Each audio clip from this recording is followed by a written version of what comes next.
29 minutos faltan para las 10 de la mañana. Vamos a conversar sobre el legado económico y los tiempos que le tocó al expresidente Sebastián Piñera dirigir el rumbo del país. Lo haremos con quien fue 2 veces su ministro de Hacienda, primero entre el año 2010 y el 2014, y luego en el segundo gobierno entre el 2018 y el 2019. Está en contacto ya aquí en Radio Pauta con Mercado Central el ex ministro de Hacienda, Felipe Larraín, director de Clapes UC. Felipe, buen día. Buen día, Consuelo. ¿Qué tal? ¿Cómo está? Conmovido, igual que todo el mundo, sorprendido por lo ocurrido, y queremos hablar un poco del legado económico que ha dejado el presidente Sebastián Piñera. Los empresarios, los ejecutivos, los presidentes de distintos gremios han alabado la labor del exmandatario, la forma en que guió el país y el compromiso que tuvo a lo largo de toda su vida empresarial y su vida de servicio público. ¿Cuál es el legado que a su juicio deja el presidente Sebastián Piñera? Bueno, yo creo que el legado es muy amplio. Quiero hacer primero una reflexión. A mí me tocó conocerlo primero como alumno. Yo fui su alumno a fines de los años 70 en la Universidad Católica, fue mi profesor de comercio.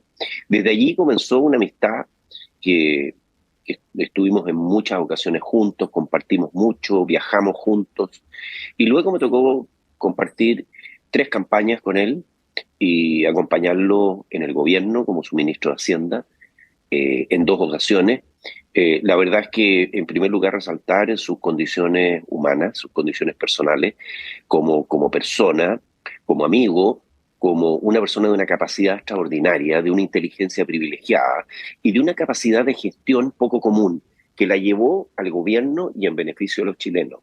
Yo creo que eso es uno de sus legados. Al presidente Piñera le tocó hacer frente, yo diría que a 3 grandes desastres, uno natural, otro una pandemia y lo otro un estallido de violencia enorme que ocurrió en octubre del año 2019.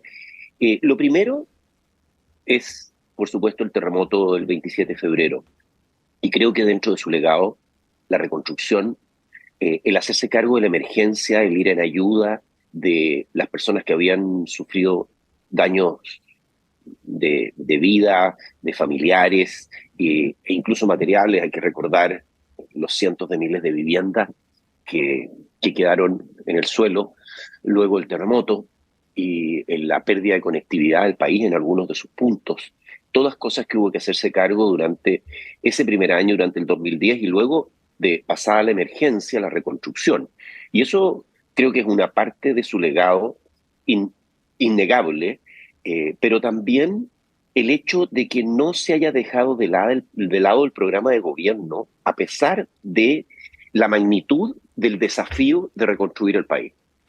Y su programa de gobierno contemplaba creación de 1 millón de empleos y crecimiento al 6%. Bueno, al final se creó el 1 millón de empleos y se creció al 5,4% en el periodo 2010-2013, cosa que es bastante notable porque se recuperó mucho el crecimiento de Chile, se recuperaron las finanzas públicas, un mercado laboral muy dinámico como el que hubo que significó la creación de estos empleos, oportunidades para las pymes, oportunidades para las personas, mejores salarios, todo esto en un ambiente en que Chile crecía. La gente, hoy a los chilenos, algunos probablemente recuerdan hasta con nostalgia aquella época en que el país crecía fuerte, sobre todo hoy día en que venimos saliendo de un año en que el país ha estado estancado o cayendo, como es 2023 y con pocas perspectivas en 2024. Luego, en el segundo periodo, yo diría que hay bastantes hitos. Un hito es el tema de la pandemia, la PGU, la Pensión Garantizada Universal, la forma como se enfocó la pandemia. A mí me parece que es muy notable. Chile fue uno de los países que mejor gestionó la pandemia a nivel mundial, no solamente latinoamericano. Entonces me parece que todos estos son hitos dentro de los cuales hay otros. Por ejemplo, un liderazgo en todos los temas ambientales. En muchos sentidos, Chile iba a encabezar, antes del estallido de violencia, iba a encabezar la COP26, creo que era la que tocaba en ese momento. Sí. Iba a encabezar la COP y resulta que al final eso no se pudo hacer. Pero así todo, Chile fue el primer país que emitió un bono verde soberano en las Américas, no solo en América Latina. No había, eso fue el año 2019. Luego siguieron muchos otros países en esa senda. Creo también que es importante destacar dentro de ese legado ambiental del presidente, el que nosotros fundamos, Chile fundó y lideró la coalición de ministros de Hacienda por la acción climática, entidad que hoy día congrega a más de 70 países. Me parece que todo esto es parte de ese tremendo legado que deja el presidente, dentro de los cuales también mencionar el Consejo Fiscal Autónomo. Hoy día hablamos mucho del Consejo Fiscal y la importancia, y cada vez que habla el Consejo Fiscal, bueno, la gente escucha, va al Congreso. Hoy día una institución fiscal fundamental para nuestro país fue creada bajo el gobierno del presidente, la nueva ley de bancos. La colocación del bono, allá por 2012, del bono con las mejores condiciones que había hecho Chile, que hasta el momento que ha hecho Chile en su historia, y las mejores condiciones de país emergente alguno, se flotó en octubre del 2012 en Nueva York. Y eso significó menores tasas de interés para las familias, para las empresas chilenas. En fin, eso por mencionarle, Consuelo, algunos de los temas. Y sin dejar de lado la política laboral, porque usted bien lo mencionaba, hubo un dinamismo en la economía que se mantuvo durante los primeros años, un crecimiento por sobre el 5% en el primer año, se mantuvo los 2 años siguientes, pero también este dinamismo que se reflejó en materia laboral con la creación de este 1.000.000 de puestos de trabajo y con el incremento importante que hubo y que se generó con la tasa de ocupación femenina, que yo creo que es algo que no se debiera quedar fuera de los grandes hitos, subió del 39 al 45%. ¿Cree que este último punto marca de cierta manera un sello en política laboral mediante esta incorporación que se hizo en su momento de estos subsidios con cargo fiscal? Bueno, yo creo que sí. Yo creo que el subsidio, muchos subsidios dirigidos a la mujer, subsidios de empleo que permitieron y que ayudaron la incorporación de la mujer al mercado laboral, ese aumento que menciona Consuelo de la tasa de participación laboral femenina, yo creo que son todos elementos muy importantes. Y un país dinámico, un país que progresó muchísimo. Fíjese que en 4 años de gobierno, porque el segundo periodo está marcado por 2 hitos, está marcado por el estallido en octubre del 19 y luego por la pandemia. Claro. Entonces esas dos cosas hacen que se nublen mucho las cifras, ¿no? Porque la pandemia trajo consigo una recesión importante en la economía chilena que se recuperó el 2021, se recuperó en parte por los retiros, ¿no es cierto?, que hasta hoy día nos penan, por la inflación que generaron, el aumento de tasas, etcétera. Pero yo creo que sí, yo creo que hay elementos muy importantes al periodo 2010-2013. Hay que pensar que la economía chilena se expandió casi un 25%, o sea, casi un cuarto más en un periodo breve de 4 años. Y eso es un elemento bastante potente, a mi juicio. Estamos conversando con el exministro de Hacienda y director de CLAPES UC, Felipe Larraín. Leía la columna de Ascanio Cavallo sobre la figura del expresidente y él destacaba lo que muchos de quienes estaban al otro lado, o en el otro lado de la trinchera política, destacan, que es que gobernaba igual como hacía negocios, apostando y tomando riesgo. ¿Qué opinión le merece a usted eso? Mire, yo creo que es una manera un poco simplista de plantearlo. El presidente tuvo una destacada y exitosa trayectoria empresarial, no hay ninguna duda, pero yo creo que él entendía muy bien los códigos de la política, la forma como se hace política, que parte de un análisis. A mí me tocó estar como su ministro casi 6 años, así que yo trabajé codo a codo con él. Y yo sé que él partía por un análisis técnico, siempre un análisis riguroso, pensando en cuáles eran las ventajas y desventajas de las políticas que se querían implementar, de las medidas que se querían hacer. Y luego ver con eso, por supuesto, había que poner un condimento político, porque las decisiones no son estrictamente técnicas en un gobierno, pero siempre partiendo de ese análisis. Esa es la forma como él encaraba el análisis técnico. ¿Esta política le conviene o no al país? Y ese era el norte. El norte era cómo beneficiar a los chilenos.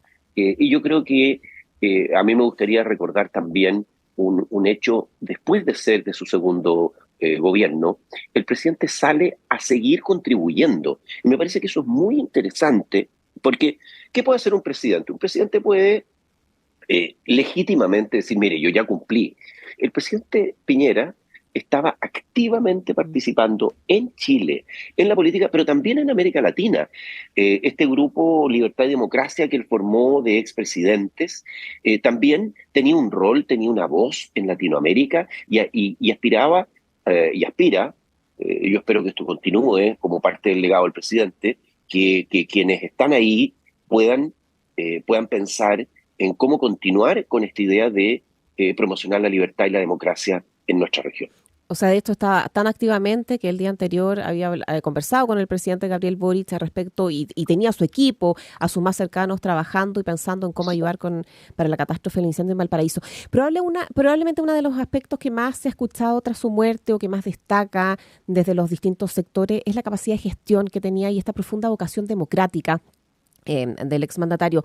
¿Cómo ve este aspecto usted que estuvo tan cercano a él durante momentos que fueron bien duros, sobre todo pensando en lo que ocurrió en el segundo mandato? Sí, mire, yo creo que el presidente tenía primero, por convicción, por trayectoria, él tenía una genuina vocación profundamente democrática y él siempre resolvía los problemas dentro de ese contexto. A mí me parece que eso es un elemento muy destacable que tiene el presidente. Y respecto al tema de la gestión, bueno, yo creo que mire, se han escrito varios libros, yo los Mm. tengo, varios libros que han hablado sobre la reconstrucción de Chile después del terremoto. Eso es fundamentalmente gestión que tiene muchas áreas. A mí me tocó ver la parte del financiamiento de la reconstrucción. Eh, pero después está la ejecución. Hay una cantidad de ministerios que estaba el Ministerio de Vivienda, recuperando las viviendas, el Ministerio de Obras Públicas, en muchos de los temas de la interrupción de nuestro territorio, ¿no es cierto?, que habían quedado puentes, caminos cortados. Toda esa cosa es gestión, es cómo recuperar que un país se ponga de pie después de una catástrofe natural como la que vivimos, y que a la cual nuestro país no estaba ajeno en el tiempo. eh, pero en ese momento nos azotó con mucha fuerza. Y ver a este espíritu de salir adelante, esta idea de poder tomar los recursos, los equipos, liderar equipos. Yo creo que eso fue uno de los temas. El presidente fue un gran líder, formador y líder de equipos.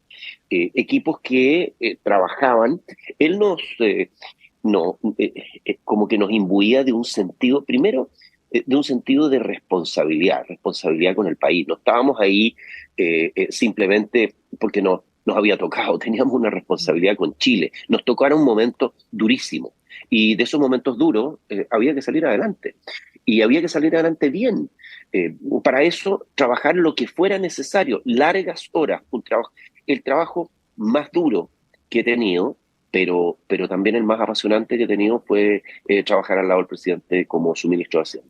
Uno escucha las declaraciones de distintos líderes políticos que antes lo criticaron mucho, que se enfrentaron al expresidente Sebastián Piñera y evidentemente que su posición hoy en día es distinta. ¿Cree usted que con el tiempo se va a producir una especie de revalorización de la figura del mandatario, del trabajo que él hizo durante todos estos años en la vía pública activa?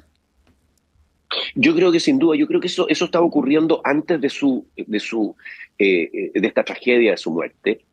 Estaba ocurriendo una revalorización de la figura, no hay más que ver lo que estaba ocurriendo en las encuestas, porque la gente se daba cuenta de lo que significó el haber tenido un país pujante, un país que crecía, el hacerse cargo de un estallido de violencia, el hacerse cargo de una pandemia y salir adelante con todo y salir adelante en democracia, salir adelante con esa profunda convicción democrática que tenía el presidente. Yo creo que todas esas cosas se estaban revalorizando, pero se van a seguir revalorizando en el tiempo. Y tanto respecto de su figura como persona, como presidente, como respecto de su legado en materia económica, social, en fin, en las distintas áreas que le tocó abordar. Usted lo conoció bien, fue alumno y nos contaba, lideró su equipo programático del Grupo Tantauco también antes de asumir como presidente, trabajó en sus dos gobiernos. ¿Cuál fue la principal diferencia que tuvo usted con el presidente Sebastián Piñera? Mire, la verdad es que Yo no recuerdo haber tenido alguna diferencia importante, le quiero decir, respecto del modo, el modo de trabajo, Sí. eh, eh, nosotros, a mí me decían muchas veces qué difícil debe ser ministro de Hacienda del presidente Sebastián Piñera. Y yo les decía, no, es al revés. Es muy fácil ser ministro de Hacienda del presidente Sebastián Piñera. Primero, porque él me dio toda su confianza. eh, Me dio toda su confianza, yo me sentí siempre muy respaldado por él y eso a uno le da además un sentido de responsabilidad enorme. Él me conocía bien, me había conocido como alumno, después habíamos compartido mucho en la vida y entonces, primero uno se sentía, y yo creo que esto es algo que yo no puedo tomar la voz de los otros ministros, pero creo que todos los ministros nos sentimos muy apoyados por él, muy empoderados. Y eso es muy importante en un trabajo como este. Segundo, él daba mucha libertad de acción a su ministro, o sea, y a mí en particular. Yo cuando tenía una duda, yo le decía, me acuerdo que siempre lo llamaba y le decía, presidente, ¿me puede recibir? O le mandaba un mensaje, presidente, ¿me puede recibir unos minutos? Y me decía, cruce. Y eso ocurría a veces en minutos de que yo le mandaba un mensaje, a veces se demoraba unas horas, pero siempre dentro del día conversábamos. Y me decía, ¿cuál es el tema? Y me acuerdo, los análisis del tema. Siempre fue mi mejor interlocutor respecto de cómo abordar un problema económico era el presidente. Era la persona con la que, cuando yo tenía una duda, no solamente porque era mi jefe, sino por su comprensión de los temas económicos. Entonces, hablar con él y llegar después a una solución, bueno, y le quiero decir que el 99% de las veces estuvimos de acuerdo. Y en ese 1% en que no estuvimos de acuerdo, que no recuerdo ningún hecho importante, prevalecía su opinión porque él era el jefe. Muy simple. Había que acatar. Obvio, pero la verdad es que, mire, y le voy a decir una cosa muy importante del presidente. El presidente siempre abordaba los problemas, tenía una posición, tenía una intuición, pero estaba dispuesto a escuchar y a ser convencido.